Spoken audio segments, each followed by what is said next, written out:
Bazı insanlar vardır, hayat ne fırlatırsa fırlatsın, sanki hiçbir şey onları sarsamaz.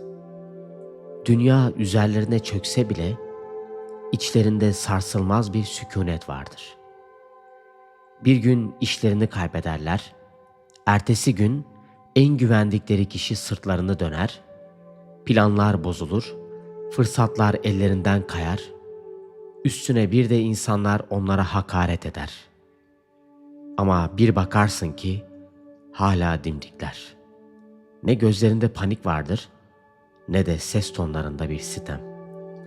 Sanki fırtınanın ortasında ama tek damla yağmur değmemiş gibi yürürler. Peki onların bildiği ama çoğu insanın bilmediği şey nedir? Bu içsel güce, bu sarsılmaz huzura ulaşmanın bir yolu yok mu? Çoğu insan hayatı sürekli tepki vererek yaşar. Birisi güzel bir söz mü söyledi? İçimiz anında ısınır. Gün bir anda güzelleşir. Ama aynı kişi bir gün ilgisiz mi davrandı? Tüm keyfimiz kaçar. Zihin, acaba bir şey mi oldu? Yanlış bir şey mi yaptım? Diye kemirmeye başlar. Biri seni övdüğünde kendini anında değerli hissedersin. Ama biri seni görmezden geldiğinde sanki görünmez olmuşsun gibi içinde bir boşluk, değersizlik duygusu içini kaplar. Sevdiğin kişiye bir şey söyledin, tam da beklediğin o sıcak cevabı alamadın. O an hayal kırıklığı saatlerce, hatta belki günlerce aklından çıkmaz. Enerjini sömürür. Ama ya tüm bunlardan özgür olabilseydik? Ya hiçbir insan, hiçbir durum, hiçbir dış etken iç huzurumuzu bozmasa? İnsanlar çoğu zaman kendi tepkilerinin esiridir. Zannederler ki dünya onlara bir şeyler yapıyordur. Oysa olan şey içlerinde zaten var olan, belki farkında bile olmadıkları hassas bir noktanın, bir korkunun, bir yaranın dışarıdan gelen bir etkiyle tetiklenmesidir. Tıpkı karanlık bir odada düğmeye basmak gibi. Işık yanınca ortaya çıkan dağınıklık düğmeye basıldığı için mi oluştu? Yoksa zaten orada mıydı? Şu acı ama özgürleştirici gerçeği kabul edelim. Hiçbir şey ama hiçbir şey içimizde yankı bulmadıkça, içimizdeki bir yaraya dokunmadıkça bizi gerçekten etkileyemez. Birisi sana aptal der ve sinirlenirsen, bu içindeki bir parçanın bunun doğru olabileceğinden korkmasındandır. Biri seni görmezden gelir ve sen incinirsen, hala başkalarının onayına ihtiyaç duyduğundandır. Bu yüzden iki kişi aynı olayı yaşayıp tamamen farklı tepkiler verebilir. Mesele yaşananlar değil, o anda iç dünyamızda ne olduğudur. İşte buna gölge çalışması denir. Bilinç dışını bilinç düzeyine çıkarmak. Her rahatsızlık, her sinirlenme, her tetiklenme aslında içeriden gelen bir mesajdır. Çoğu insan bu sinyallerden kaçar. Bastırır, görmezden gelir. Dış dünyayı suçlamaya yönelir. Hayatı suçlar. Ama gerçekten uyanan kişiler güçlü bir gerçeği fark eder. Dış dünya, iç dünyamızın aynasıdır. Ve bunu anladığında olağanüstü bir şeye erişirsin. Kendini ustalaştırarak gerçeğini şekillendirme gücüne. Ama işin püf noktası, çoğu insan bunu duymak istemez. Acılarının patronları tarafından, eski sevgilileri tarafından, koşulları ya da kötü şansı yüzünden olduğunu düşünmeyi tercih eder. Hayatın adil olmadığını kabullenmek, kendi gücünü teslim ettiğini fark etmekten daha kolay gelir. Ama yeterince cesur olanlar Onlar için içe bakmak, suçlamayı bırakıp gözlemlemeye başlamak yepyeni bir özgürlük getirir. Ve en güzel yanı, tepki vermeyi bıraktığında kontrol edilmeyi de bırakırsın. Artık olumsuz insanlardan kaçınmana gerek kalmaz. O ortamı kontrol etmene gerek kalmaz. Sadece bağışık hale gelirsin. Uzak değil ama sarsılmaz. Duygusuz değil ama dokunulmaz. Kontrol yanılsaması mı yoksa bırakmanın özgürlüğü mü? Bunu çoğu insan tüm hayatını kontrol edebileceği şeyleri kontrol etmeye çalışarak bu şekilde geçirir. Beğenilmek ister. Hayatın tahmin edilebilir olmasını ister. Her şeyin kendi isteği gibi gitmesini ister. Ve bu gerçekleşmediğinde acı çeker.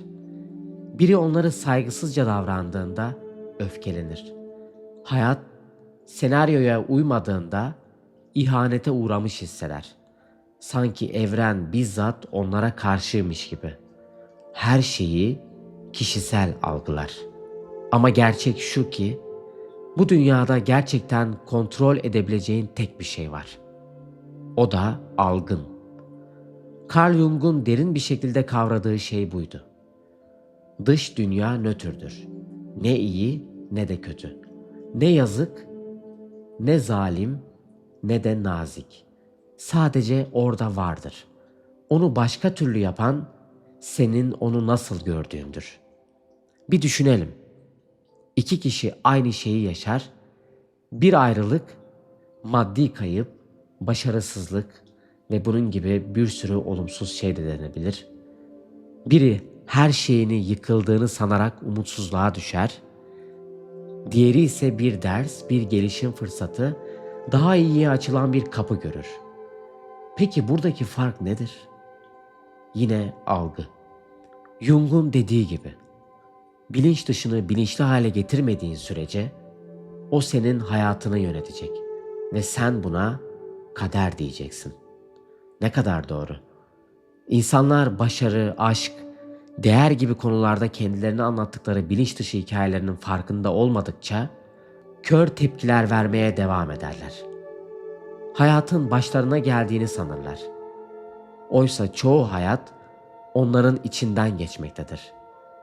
İşin ilginç yanı şu: dış dünyayı ne kadar kontrol etmeye çalışırsam, içsel halimi o kadar ona teslim ederim. Birinin sana saygı duymasına ihtiyaç duyduğun anda o kişi üzerinde güce sahip olur ve bir olayın istediğin şekilde gelişmesine ihtiyaç duyduğunda o olay seni kontrol eder.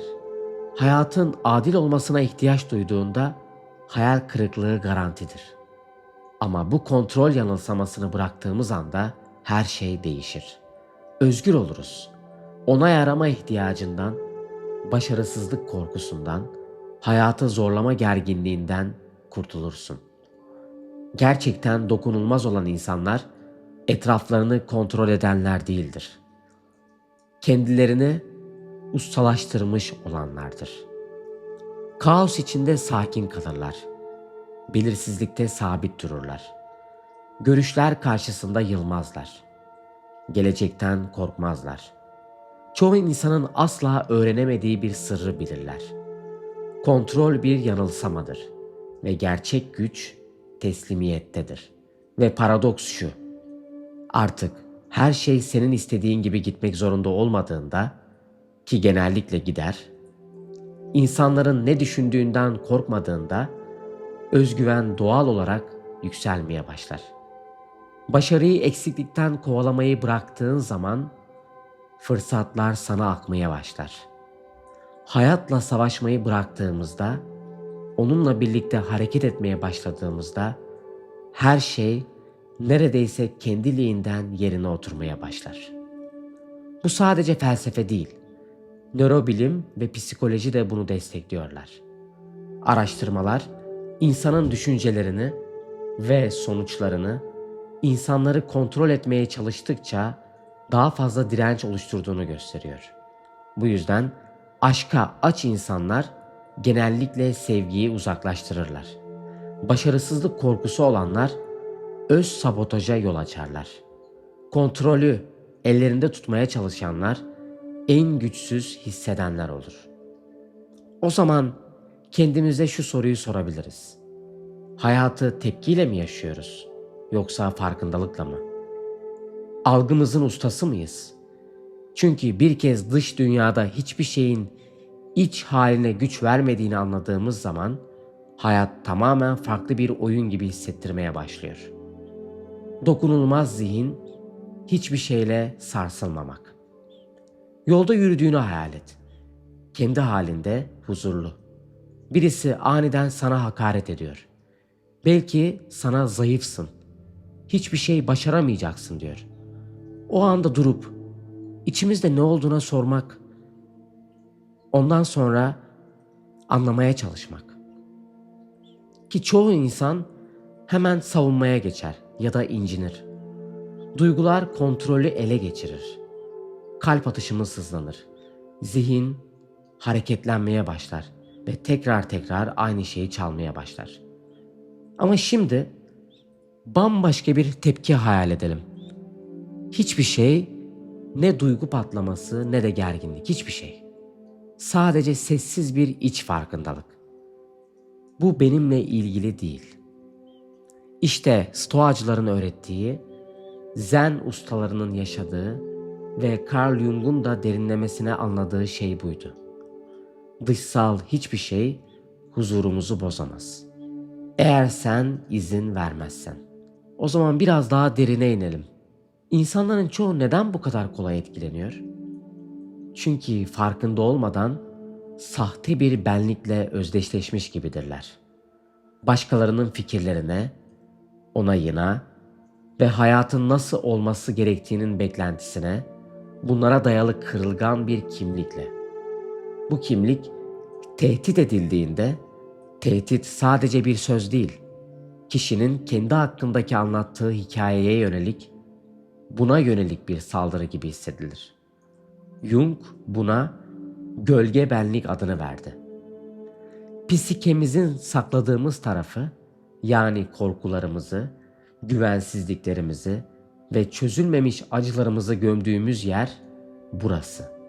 Biri bizi tetiklediğinde o bu acıyı yaratmaz. Sadece zaten orada olan şeyi, yani yarayı açığa çıkartır. Bir kere düşünelim. Eğer kendimizle barışık olsaydık, birinin hakareti bizi etkilemezdi.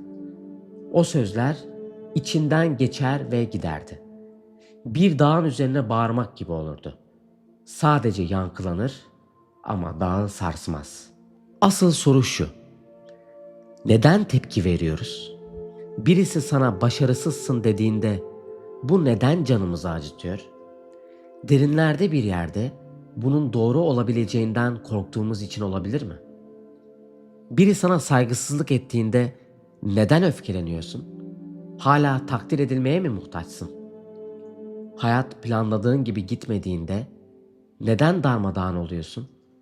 Belki de bir sonuca sıkı sıkıya tutunduğun içindir. Mesele dünya değil. Mesele bizim dünyayı nasıl gördüğümüzdür. Gerçek güç, eleştirileri susturmaktan, sorunlardan kaçmaktan ya da konfor alanına çekilmekten gelmez. Gerçek güç, sarsılmaz bir zihin inşa etmekten gelir. Dış onaya ihtiyaç duymayan bir zihin. Baskı altında çökmeyen bir zihin.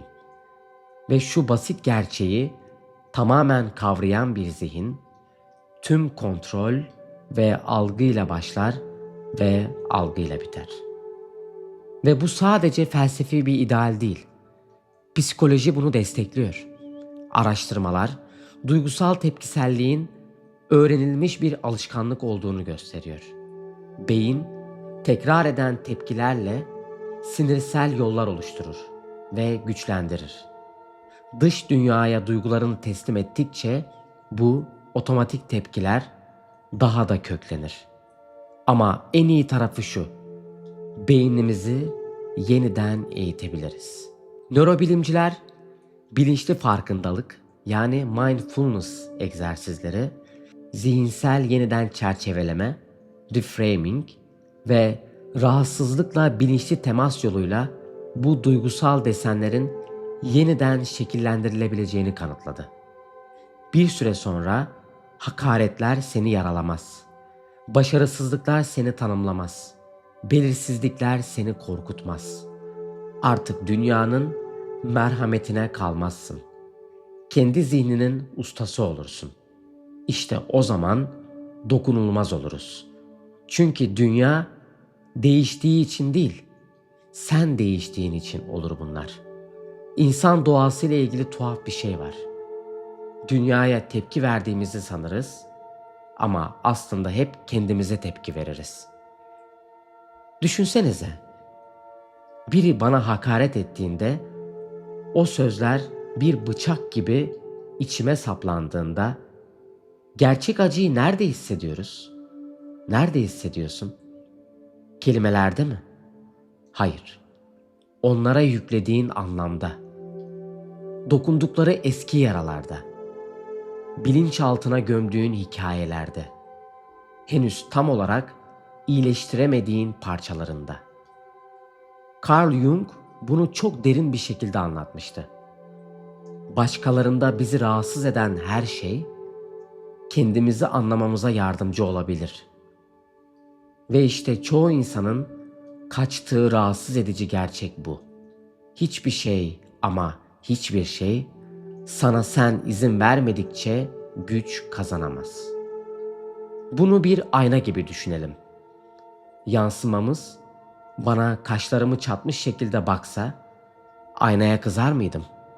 Kızar mıydınız? Hayır. Kendinin çatık kaşlı olduğunu fark edersin. Ama hayat bize aynalık yaptığında, insanlar bizi tetiklediğinde, olaylar bizi duygusal olarak sarstığında aynayı suçlarız.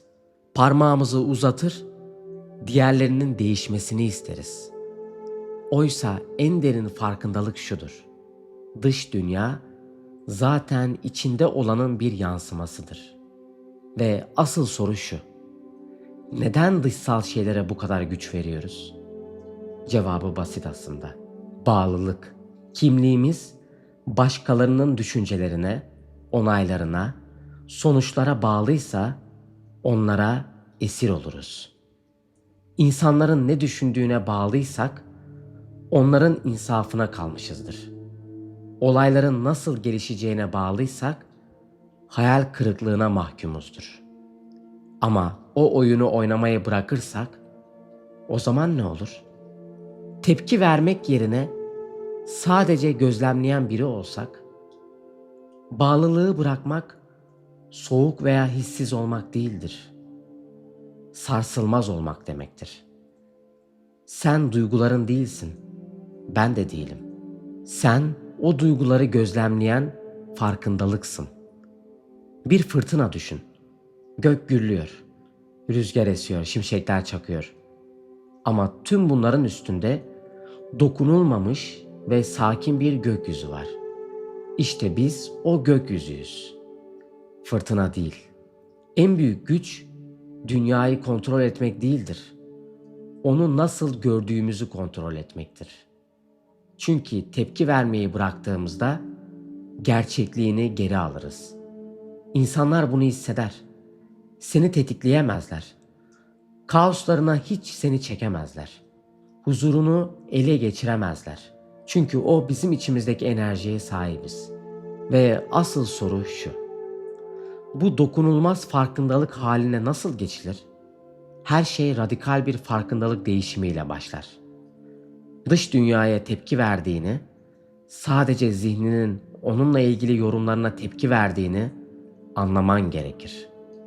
İki insan aynı durumu yaşar, birisi sokakta omzuna çarpan birine aldırış etmez.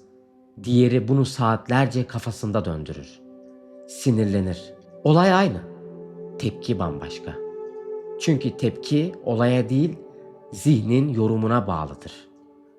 Carl Jung'un gölge benlik kavramı tam da burada devreye girer. Sahiplenmediğimiz, bastırdığımız yönlerimizdir bunlar. Ama işte bu yönler en çok da hayatımızı yönlendirir. Neden bazı kelimeler bizi sinirlendirir? Neden bazı insanlar bizi çabucak tetikler? Çünkü hala sahiplenemediğimiz, yüzleşemediğimiz bir tarafımıza dokunuyorlardır. Birisi duygularını kolayca manipüle ediyorsa, bu onun güçlü olduğu anlamına gelmez. Senin içinde hala iyileşmemiş bir şeye dokunduğu anlamına gelir.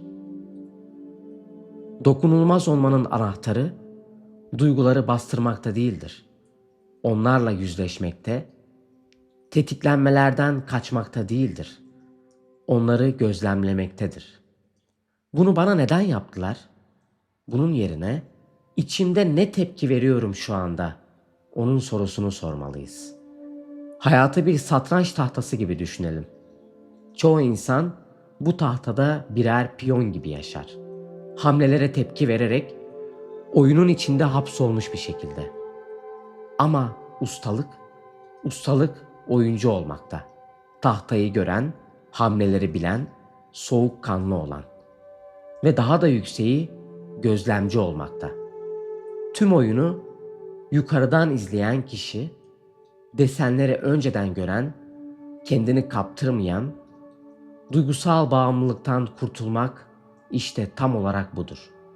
Hissiz olmak değil, bilinçli olmak. Duygularını bastırmak değil, onları anlayacak kadar içselleştirmek.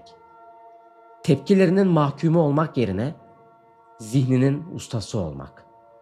Ve işin en güzel tarafı, tepki vermeyi bıraktığımızda dünya bize tepki vermeye başlar.